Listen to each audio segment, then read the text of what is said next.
राजस्थान में भारतीय जनता पार्टी की सरकार ने, भजनलाल जी की सरकार ने जिस प्रकार से 12 जनवरी के दिन 1 लाख भर्तियों का कैलेंडर जारी किया, उसी को साथ में लेके हम पूरे राजस्थान भर में युवा संवाद यात्रा कर रहे हैं। पहले हमने उदयपुर संभाग, अजमेर संभाग, भरतपुर संभाग और बीकानेर संभाग में भी युवा संवाद कार्यक्रम आयोजित किए हैं। आज कोटा संभाग के कार्यक्रम है, उसी के अंतर्गत 8 टोक आगमन हुआ है और पूरे राजस्थान भर में मुझे आपको बताते हुए बड़ी खुशी हो रही है कि जिस प्रकार से राजस्थान की भजनलाल जी की सरकार ने 12 जनवरी के दिन एक ही दिन में 1 लाख से अधिक भर्तियों का कैलेंडर जारी किया और बजट सेशन के अंतर्गत भी 25,000 और सरकारी नौकरियां देने का वादा राजस्थान की सरकार ने किया है।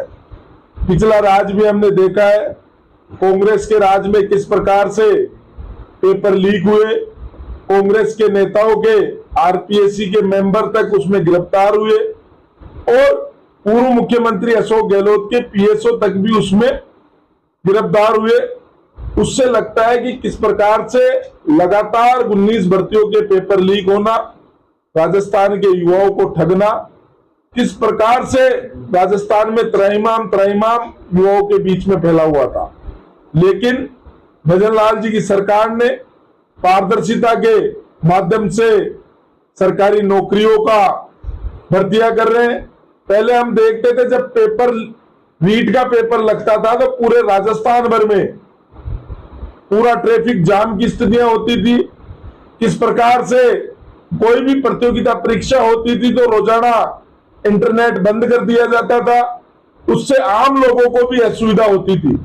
लेकिन अब भर्ती परीक्षाएं हो रही है, किसी प्रकार का कोई इंटरनेट बंद नहीं किया जाता, क्योंकि राजस्थान की सरकार भर्ती परीक्षा को पारदर्शिता से करने के लिए बहुत ही महत्वपूर्णता से काम कर रही है और युवाओं को आगे रखने का काम राजस्थान सरकार कर रही है।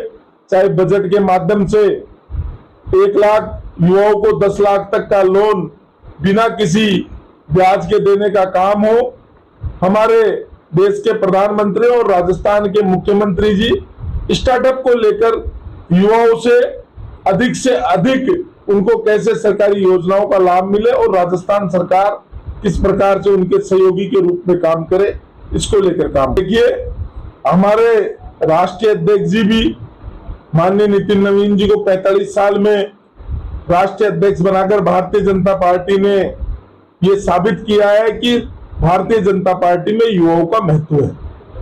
आज हम देखते हैं आपके जिलाध्यक्ष भी बेहद युवा है और पूरे राजस्थान भर में भारतीय जनता पार्टी युवाओं को मौका देने का काम करेगी और पंचायत चुनाव में युवा और महिलाएं ज्यादा से ज्यादा उनकी अग्रणी भूमिका रहे, उसको लेकर भारतीय जनता पार्टी काम करेगी। और गोविंद सिंह डोटासरा आपस में एक रस्सा ले रखे हैं और कभी गोविंद सिंह डोटासरा उनको विधानसभा में बोलने नहीं देते, खुद बोलने लग जाते हैं और आपस में इनके आपसी कलह है और मुझे लगता है कि वो भारतीय जनता पार्टी की सरकार पर आरोप नहीं लगाकर उनको खुद को आत्मचिंतन करना चाहिए, खुद की पार्टी के लिए काम करना चाहिए, क्योंकि अनगल बयानबाजी से कैसे ना कैसे दोनों रोजाना ये डिस्कस करते हैं कि कल अखबार की सुर्खियों में कौन बने।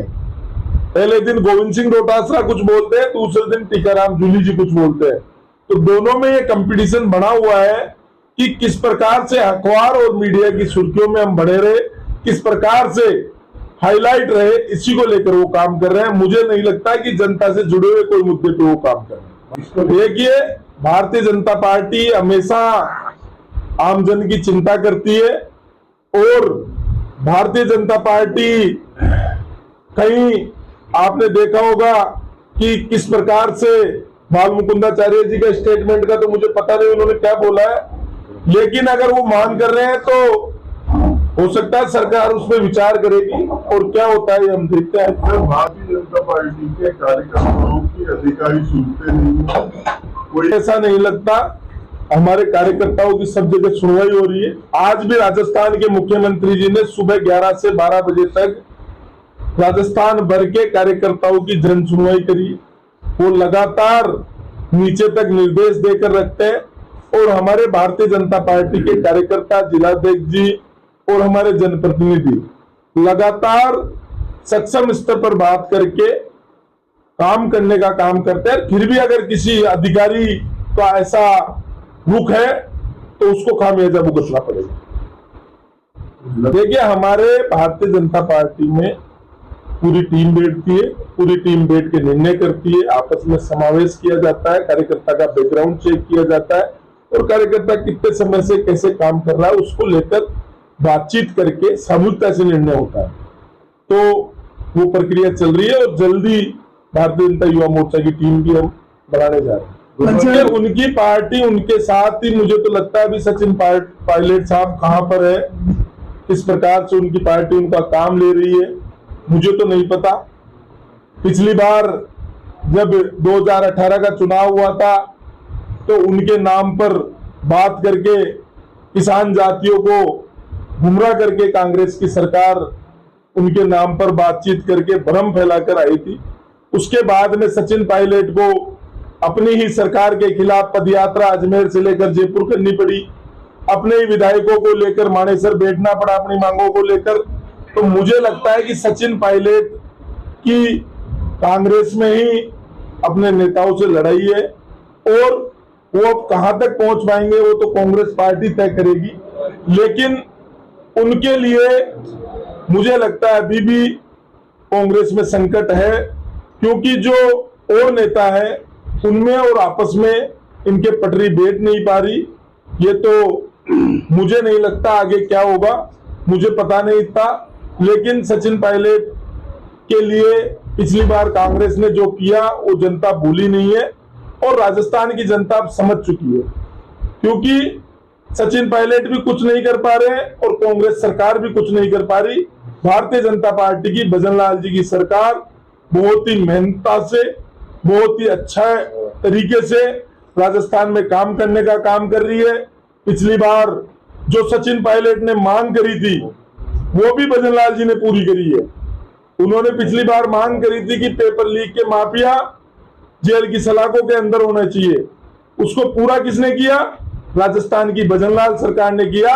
मुझे तो लगता है पायलट साहब को भी भजनलाल जी को धन्यवाद देने का काम करना चाहिए। देखिए, आज हमारे भारतीय जनता पार्टी युवा मोर्चा के अध्यक्ष आदरणीय शंकर जी गौड़ा प्रथम बार टोंक आगमन पे है।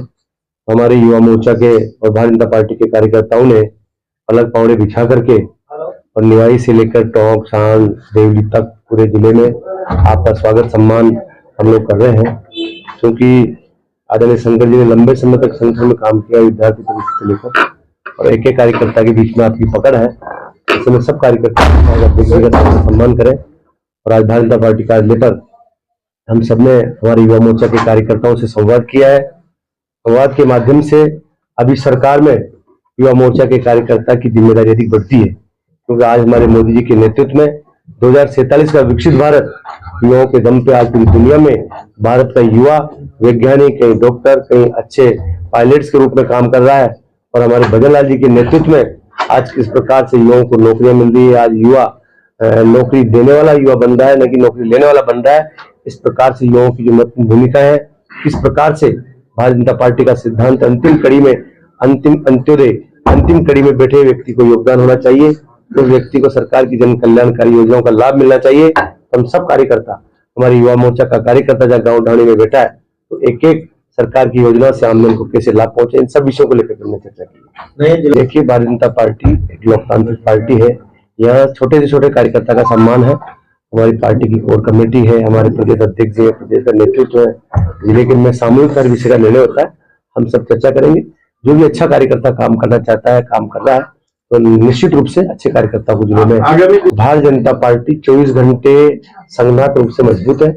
हमारे प्रदेश से लेकर, केंद्र से लेकर के हर बूथ पर, हमारे यहाँ लगभग 1300 बूथ है जिले में, हर बूथ पर हमारी 21 सदस्यों की कार्यकारिणी, हमारा बूथ की इकाई, हमारा शक्ति केंद्र, हमारा मंडल सब मजबूत। अभी आप देख रहे हो हमारे मंडल स्तर पर कार्यकर्ताओं के प्रशिक्षण के कार्यक्रम चल रहे हैं। भारतीय जनता पार्टी यदि आज कहे तो आज चुनाव की स्थिति में भारतीय जनता पार्टी कैडरलेस पार्टी है, कार्यकर्ताओं की पार्टी। कार्यकर्ता 24 घंटे जो भी केंद्र से या प्रदेश से हमारे को नेतृत्व का कोई भी संदेश मिलता है, कोई भी कार्यक्रम मिलता है, 1 घंटे में भी कोई कार्यक्रम मिलता है तो 1 घंटे में हम धरातल तक उस कार्यक्रम को पहुंचाने में हम सब सक्षम। लाल जी के नेतृत्व में सुशासन, सबका साथ, सबका विकास, सबका विश्वास, इस विषय को लेकर के माननीय भजन लाल जी काम कर रहे हैं। भारतीय जनता पार्टी सरकार काम कर रही है और जो कोई भी अराजकता फैलाने का काम करेगा, समाज को तोड़ने का काम करेगा, समाज में गंदगी फैलाने का काम करेगा, तो निश्चित रूप से आपने उदयपुर में देखा, आपने चुमू में देखा, भजन लाल जी की सरकार के बुलडोजर खड़े हैं और जो भी अराजकता फैलाएगा, चाहे कोई भी हो, उस पर 100% कार्रवाई होगी। अभी हमारे टॉप में जो घटना हुई थी उस पर हम लोग सब गए थे। मैं प्रशासन को धन्यवाद दूंगा, उन्होंने सही समय पर उसका संज्ञान लिया। जो भी कोई उसमें लिप्त थे उनकी गिरफ्तारी हुई है और आगे भी कोई विषय है तो प्रशासन अपने हिसाब से मॉनिटरिंग कर रहा है, उस पर निश्चित रूप से कार्रवाई देखने को मिलेगा। निश्चित रूप से जो भी प्रशासन उस पर एक्शन लेगा।